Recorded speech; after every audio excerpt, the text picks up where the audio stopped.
آج اردو کے مستقبل کے بارے میں ایک خاص پیغام پر بات کرتے ہیں۔ اس ایک جملے میں بہت گہری بات ہے، دیکھتے ہیں کہ اس میں کیا خاص ہے۔ اچھا، تو یہ پیغام بھیجا کس نے؟ یہ پیغام اردو ٹیچرز ایسوسی ایشن کا ہے جو زبان کے لیے کام کرتے ہیں، اور یہ تنظیم ہندوستان کی ریاست تلنگانہ سے ہے۔ لیکن ان کا اصل مقصد کیا ہے؟ چلیں ذرا گہرائی میں دیکھتے ہیں۔ مقصد صاف ہے، اردو زبان اور اس کی ثقافتی اہمیت کو سب کے سامنے لانا۔ اور سب سے اہم بات، ان کی نظر اگلی نسل پر ہے جو اس ورثے کو آگے لے جائے گی۔ تو یہ صرف آج کی بات نہیں بلکہ مستقبل کے لیے ایک ورثہ بچانے کی کوشش ہے۔ اب سوال یہ ہے کہ وہ یہ کام کر کیسے رہے؟ انہوں نے اپنی بات پہنچانے کے لیے ایک ویڈیو بنائی اور اسے شیئر کیا ہے، اور لوگوں سے صرف 2 آسان کام کرنے کو کہا گیا ہے۔ یعنی یہ صرف پیغام دینا نہیں بلکہ لوگوں کو ساتھ ملانا اور ان کی رائے جاننا ہے۔ یہ چھوٹی سی کوشش بتاتی ہے کہ زبان کا مستقبل صرف اساتذہ نہیں بلکہ سب مل کر بناتے ہیں۔ السلام علیکم۔ آج کا موضوع سیدھا دل سے جڑا ہے۔ یہ ہماری خوبصورت زبان اردو کے مستقبل کے بارے میں ہے۔ کیا ہماری آنے والی نسلیں اس عظیم ورثے کو سنبھال پائیں گی؟ آئیے اس اہم سوال کی گہرائی میں اترتے ہیں۔ یہ سوال یہ سیدھا دل پر لگتا ہے نا؟ کیا آپ کے بچے اردو بول سکتے ہیں؟ یہ صرف ایک سوال نہیں ہے بلکہ یہ ہمیں ایک لمحے کے لیے روک کر سوچنے پر مجبور کرتا ہے کہ ہم اپنی ثقافتی جڑوں سے کتنے قریب یا کتنے دور ہوتے جا رہے ہیں۔ تو آخر مسئلہ ہے کیا؟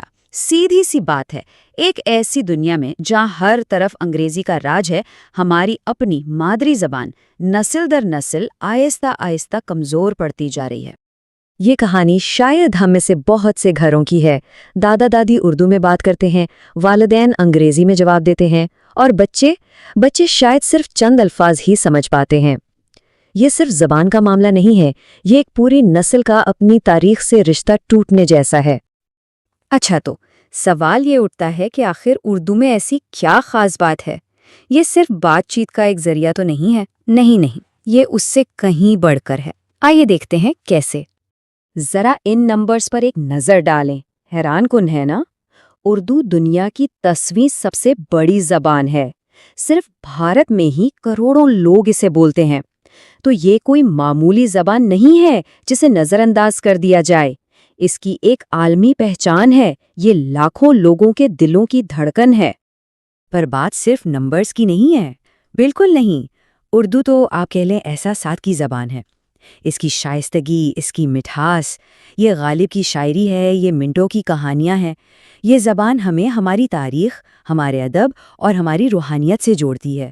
یہ صرف الفاظ نہیں، یہ ایک تہذیب کا دل ہے۔ اور یہ جملہ اردو صرف ایک زبان نہیں بلکہ ایک پوری تہذیب کا نام ہے، یہ اس پوری بحث کو ایک جملے میں سمیٹ دیتا ہے۔ جب ہم اردو کھوتے ہیں تو ہم صرف الفاظ نہیں کھوتے، ہم شاعری، موسیقی اور زندگی گزارنے کا ایک پورا انداز کھو دیتے ہیں۔ اچھا، ہر زبان کی نا اپنی ایک کہانی ہوتی ہے، اور اردو کی کہانی تو کیا ہی کہنے، بہت دلچسپ ہے۔ یہ سمجھنے کے لیے کہ یہ اتنی خاص کیوں ہے، چلیں اس کی جڑوں میں جا کے دیکھتے ہیں۔ آپ نے لشکری زبان کا لفظ سنا ہے؟ اس کا مطلب ہے فوج کی زبان۔ ذرا تصور کریں، صدیوں پہلے فوجی کیمپوں میں جب مختلف علاقوں سے آئے ہوئے سپاہی ایک دوسرے سے بات کرنے کی کوشش کرتے تھے تو ان کے اسی میل جول سے اس زبان نے جنم لیا۔ یہ مختلف ثقافتوں کا ایک خوبصورت سنگم ہے۔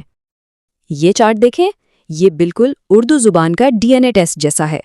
اس میں فارسی کی مٹھاس ہے، عربی کی گہرائی ہے، ترکی کا ذائقہ ہے، اور ہاں، یہاں کی مقامی بولیوں کی اپنی چاشنی بھی۔ یہ زبان ایک گلدستے کی طرح ہے جس میں ہر پھول کی اپنی الگ خوشبو ہے۔ اور پھر ذکر آتا ہے اردو کی جڑواں بہن ہندی کا۔ بولنے میں یہ دونوں زبانیں اتنی ملتی جلتی ہیں کہ اکثر لوگ انہیں 2 بہنیں ہی کہتے ہیں۔ گرامر وہی، زیادہ تر الفاظ بھی وہی، سب سے بڑا فرق صرف لکھنے کے انداز کا ہے۔ اردو فارسی عربی رسم الخط میں لکھی جاتی ہے اور ہندی دیوناگری میں۔ یہ ایک مشترکہ ورثے کی کتنی خوبصورت مثال ہے۔ تو مسئلہ بھی سمجھ آ گیا، زبان کی اہمیت بھی اور اس کی تاریخ بھی۔ اب سب سے بڑا سوال، کرنا کیا ہے؟ آگے کا راستہ کیا ہے؟ دیکھیں، اصل بات یہی ہے، اپنی اگلی نسل کو اردو سکھانا صرف انہیں ایک اور زبان سکھانا نہیں ہے، یہ اصل میں انہیں اپنی شناخت، اپنی تاریخ، اپنا ورثہ سونپنا ہے۔ یہ ذمہ داری نہیں بلکہ ایک انمول تحفہ ہے جو ہم انہیں دے سکتے ہیں۔ اور یہ بات ذرا اس پر غور کریں، اگر ہم اپنے بچوں کو اپنی زبان سے آشنا نہیں کرائیں گے تو وہ اپنی تہذیب سے کیسے جڑیں گے؟ زبان کے بغیر وہ اپنی جڑوں سے کٹ جائیں گے۔ یہ ایک ایسا خلا ہے جس سے شاید پھر کبھی بھرا نہ جا سکے۔ تو آخر میں ہم اس سوال پر آ کر رکتے ہیں، ہماری اس تہذیب کو، اس ورثے کو کون بچائے گا؟ جواب بہت صاف ہے، یہ ذمہ داری ہماری ہے۔ اگر ہم نے قدم نہیں اٹھایا تو شاید کوئی اور نہیں اٹھائے گا۔ یہ میراث ہمارے ہاتھوں میں ہے، آئیے اسے اگلی نسل تک پہنچائیں۔